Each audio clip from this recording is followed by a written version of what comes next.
You want to know how and why the Chiefs won Super Bowl 58? We're going to give it to you quarter by quarter, starting today, right here on Locked On Chiefs. From the land of the free and the home of the Chiefs, this is the Locked On Chiefs podcast. Today's episode is brought to you by FanDuel. Make every moment more. Right now, new customers get $150 in bonus bets just for winning a $5 bet anywhere they like. That's $150 if your first bet wins. Visit FanDuel.com/LockedOn to get started. Welcome back, Chiefs Kingdom, friends and neighbors around the world, checking out the breakdown this week that we have for Super Bowl 58. We're going to go through a ton of concepts here.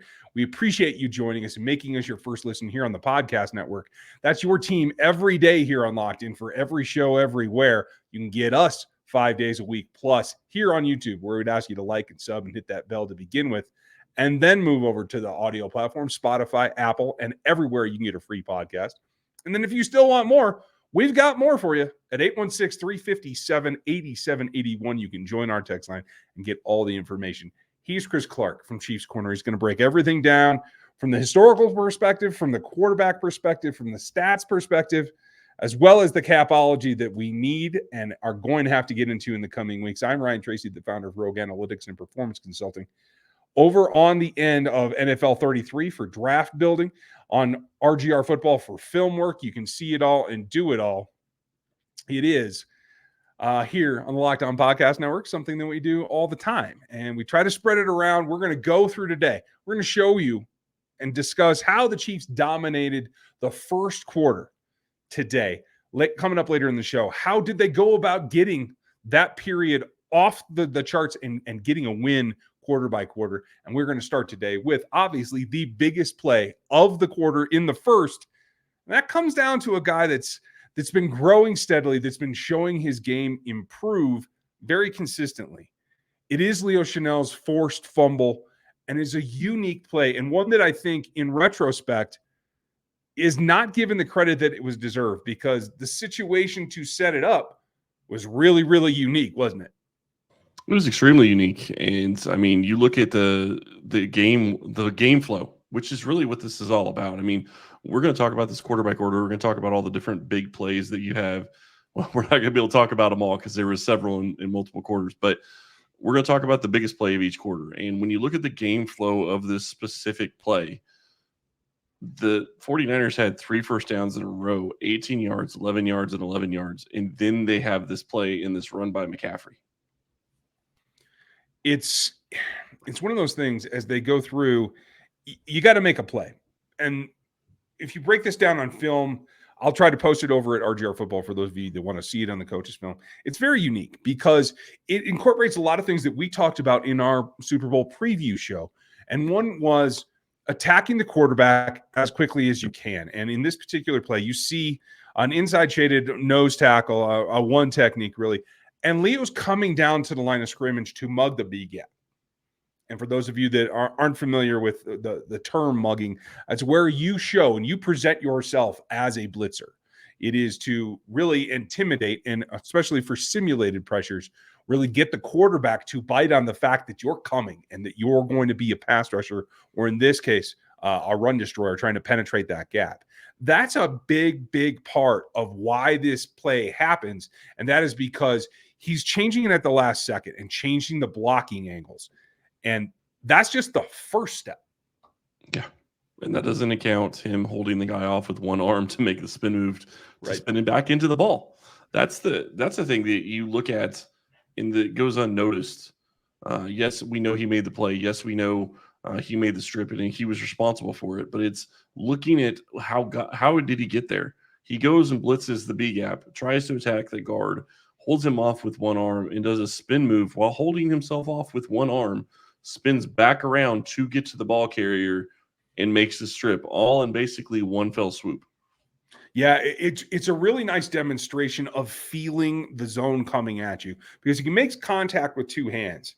But because the guard is coming and pushing him to the outside, he understands that he's got to post up. He gets the shoulders turned a little bit. And that's what honestly allows him to post up with one hand and spin back to the inside. Yep. It's a nice use of technique, of aggression. Absolutely. His functional strength is off the charts. Yep.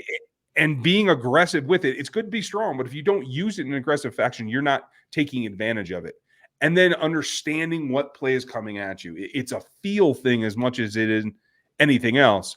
And it's something that he did very well at Wisconsin and that we've been kind of basing his game on. Now, a lot of folks want to see him come off the edge, but I will tell you in this game, I think is evidence of it, that he can make an impact on ball games in there inside of the B gaps, just like he did in college.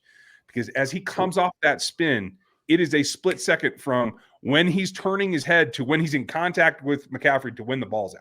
Yeah, and his functional strength, and that you kind of talked about that a second ago, his functional strength is amazing to watch. I mean, his ability to hit the guard, stay in contact, keep him off of him, and then still be able to spin back through, his ability to be able to bend like that is something that's impressive. And, you watch it, and he makes a fantastic play. He makes a great job getting the ball out.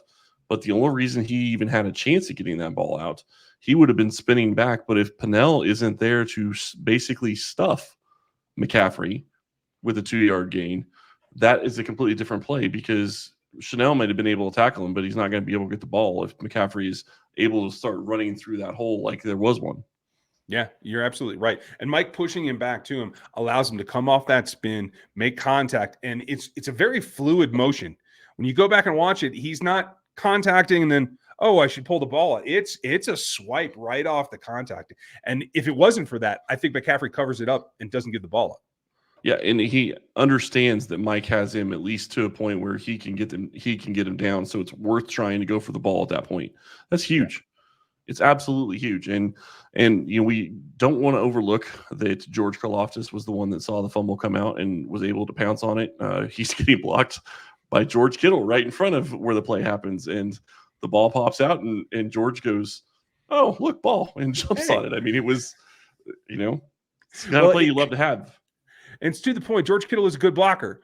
He's intense. And if it wasn't for the fact that George got past him upfield so that Kittle had to turn his shoulders and actually put his back to the free ball, Kittle might have been in a position to prevent the recovery. So yeah, he had no idea the ball was out. Yeah. And kudos to George, because George almost lets up and just kind of relaxes a little bit until he sees it pop, and then he pounces. That's everything that you ask for a team to produce a play off of one guy's extra effort in Leo Chenal. That's one play. How did they get to winning the period? How did they take the first quarter? We're going to get to that coming up on the backside of this here on the Locked On Podcast Network. Get buckets with your first bet on FanDuel, America's #1 sports book. Because right now, new customers, you get $150 in bonus bets with any winning $5 bet right now on FanDuel. That's $150 if your bet wins. Super straightforward and simple. Bet all your favorite NBA players with the teams that you're looking for, whether it's quick bets, same game parlays, exclusive props, and everything else under the sun. Just visit FanDuel.com/lockedon and shoot your shot today. That's FanDuel.com/lockedon at FanDuel, the official sportsbook partner of the NBA and the NFL.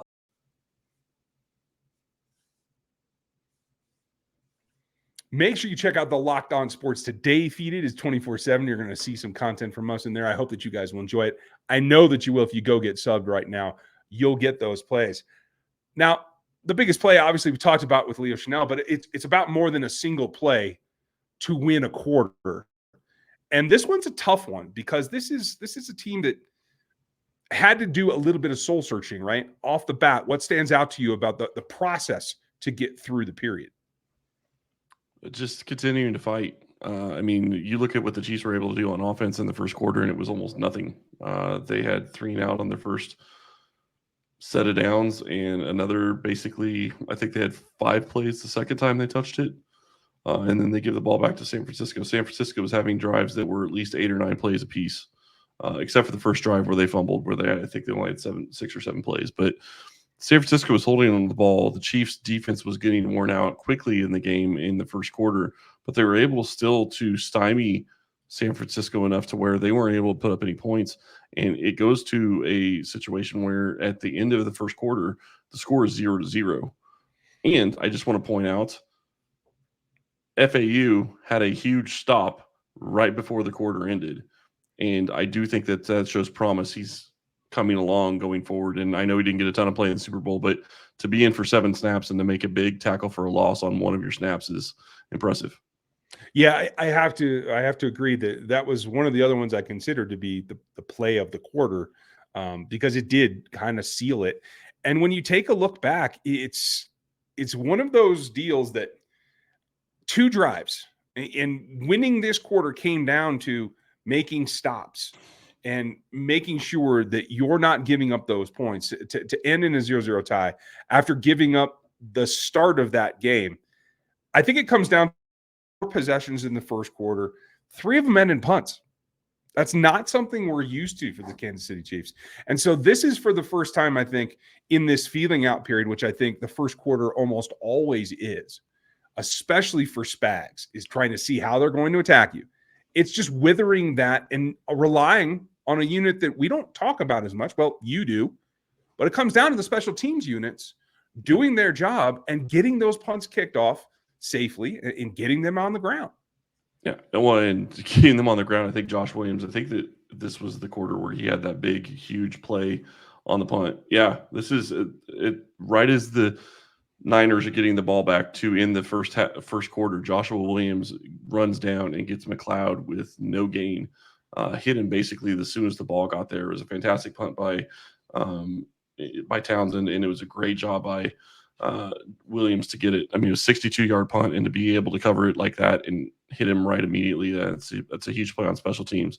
And you talk about the offense, and it was really interesting because you go into this game, and I don't remember if it was NFL Network or if it was CBS, but one of the things that they kept talking about was Kansas City was like 8 for 8 on game-starting drives in the playoffs where they'd scored points. That didn't happen in this game. Nope. And it made you wonder because usually Andy's first 15 script is flawless and they drive the ball down. That wasn't the case in this one, and the offense really was going to have a battle on its hands the whole game. Yeah, I mean, it was a 3-and-out to start. Yep. -3 yards on the first run play to Pacheco. Then Trav for 1, and then they tried to get it with McKinnon. Which, it got 8 yards out of it. It came up, to the point where you're punting with only a few yards to go. Which is the only catch that Kelsey had in the first half. His 1 catch for 1 yard. That's his only catch this entire first half. Crazy. The defense played bigger things. It does, but the defense played so well, and they were able to do so many things to stop the 49ers when it counted. That is a huge takeaway from this quarter, is that the defense showed that they are going to be a little bit of a bend but don't break. And what I mean by that is not even necessarily giving up points, but maybe you're allowing yards. Maybe you're allowing them to get 30, 40 yards per drive, but you're still getting them to the where they're having to punt the ball back, and they have to start over trying to get that 30 and 40 yards again. That's a big deal because when you start talking about time of possession and field position, that becomes a bigger issue throughout the game. Yeah, you're absolutely right.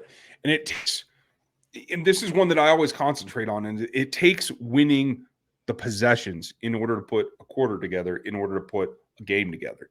And that's what it comes down to for me. When you look at it, the Niners' second drive results in -20 yards. Yeah.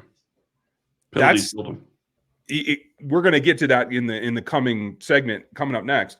But that's what it comes down to, is however you have to put the blocks together to win the quarter, that's what you got to do. And that was getting that punt, getting that fumble, taking the ball away, as we talked about pregame in our preview show.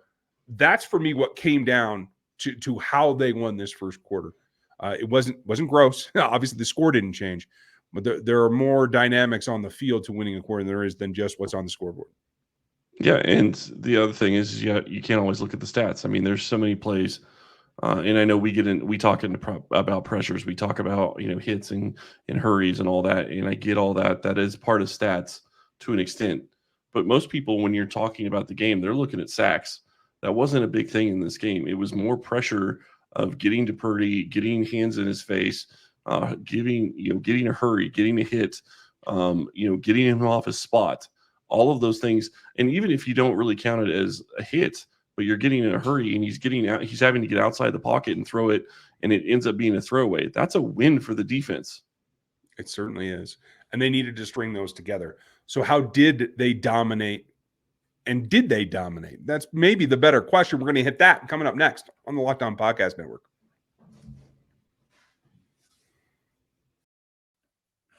We all know it's hard to get tickets to Arrowhead, and it's even harder if you're trying to go to a Jayhawk basketball game, but you shouldn't have to worry about the tickets for the next big event that you want to get to. Game Time is the fast and easy way to buy tickets for all the sports events, music venues, comedy, and even theater events near you with great last-minute deals, all-in prices. You can view the seat from the app as well as the best price guarantee. Game Time takes all the guesswork out of buying tickets to your next event. And to see that seat from the beginning, that's the big thing for me. I want to know where I'm going to be and what my view is going to be. It's the best feature out there, all in prices, no hidden fees, all up front. It's a great deal that you can check it out, and you can buy tickets in seconds with just 2 taps. So take all the guesswork out of buying tickets with Game Time. Download the Game Time app, create an account, and use our code LOCKEDON for $20 off of your first purchase. Terms do apply, but again, you just have to create the account and use the redeem code LOCKEDON for $20 off of your first purchase. It's the best way to go about it. Game Time, get it today. It's last-minute tickets, it's lowest prices, and it is guaranteed. Make sure that you are not only sub to this channel, but you go sub to the Locked On Sports Today channel, and make sure you get your 24/7 feed, because that's what it is, and that's why it's important. Importance is what we're talking about here. Domination. And I know what you guys are thinking. Trace, what are you talking about? It was a 0-0 game. They didn't dominate anything. I actually choose to defer that because I disagree. I thought it started out hot. As we talked about in the last segment, they gave up some plays. They came out and got on the field, the defense in particular, got on that field and gave up 6 yards, 18 yards, 11 yards, 11 yards, and then they got the fumble. So that sounds like a pretty bad day out, right? Huge bad day. Huge bad But day. the fumble canceled all that out. Yep. They came back. And as you mentioned, I think this is probably the key to the first quarter that nobody did talk about post-game, and that is multiple penalties that led to the Chiefs being in a good position. Trent Williams in particular, I thought stood out to me. A couple of those were on him. And by backing it up, you lose those yards. You get yourself in a position where you're playing ahead of the sticks. And then that has to go then back on, why did that happen? Well, it happened because you have Chris Jones across from him, because you have guys that are coming after him, because Spags is changing the front. So I do take it to, you forced those penalties. It's not just a mistake on the offense, in my opinion. It's you made that happen, and that's where the domination comes in for me. Yeah, and the defense can make the offense make penalties. That obviously happens. It happened. Look back at the Bills game. Kansas City's offense made the Bills' defense make stupid penalties. I mean, it's definitely part of the game. It's definitely something that you have to deal with. And you look at the emotion, and you look at how this game started. And I would play devil's advocate for a moment and say that they didn't dominate as much, because you look at what they were able to do on the offensive and defensive line for San Francisco. They were pushing the Chiefs off the ball. And that's really one of the biggest stories in the first quarter, is that the 49ers seem to have more physicality, more energy, more tempo. All of it was on their side. And to look at it now and say, okay, the Chiefs, I think, did win the quarter, and I agree with you there. And the reason I say that is because you look at everything that San Francisco had going for them. They had tempo, they had pace, they had domination at the line of scrimmage. And yet, at the end of the first quarter, it was still 0-0. And I understand that the fumble had something to do with part of that.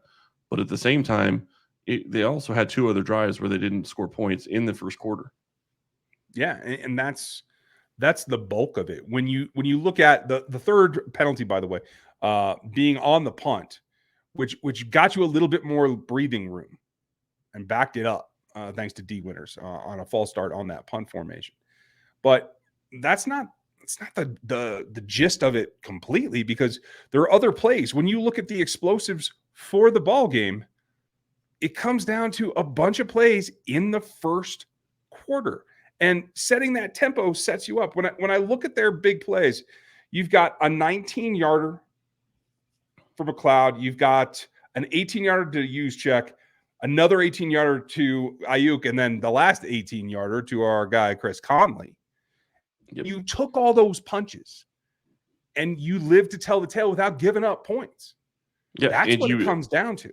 And I know we're focused on the first quarter, but the reality is that you took all those punches and you channeled what you learned from those punches and adjusted your game plan for the second quarter and the second half and overtime. And that is what got you to win the game. Is you looked at what they were doing, made your adjustments how you needed to, and took it to them and ended up winning the game because of it.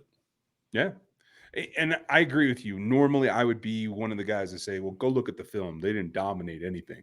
They lost in the trenches this whole quarter, except for the fact that, and this is why there's the debates across, is it film? Is it statistics and production? Is it athleticism? What goes into winning? Well, they all go into winning because you did get beat up physically. You did get pushed off the ball, but you made enough plays to stop points from going on the board.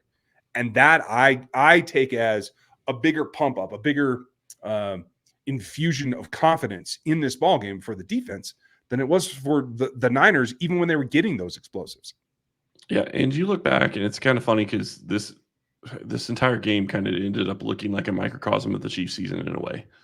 They struggled at times on offense the entire first part of the season, and that's exactly what's happening in the first quarter.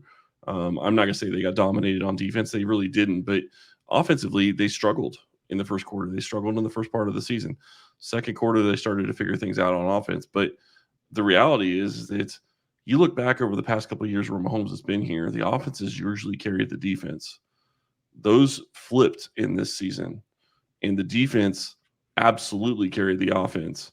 And now I think that they have, everybody on the defensive side feels the ability of what the offense felt for so long of having to carry another part of the team. And they know we can't really say anything. They've carried us for years.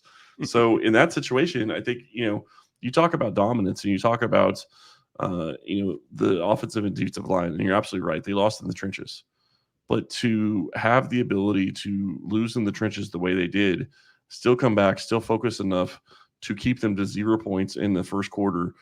And to put it mildly, you kept the game in reach, because that's what it really comes down to is if the 49ers score a touchdown on their first drive, if there's not a fumble there and they score a touchdown on the first drive, maybe they get a touchdown on the second drive too, because it sure looked like they were going to have their way with the Chiefs defense the way it was going early on.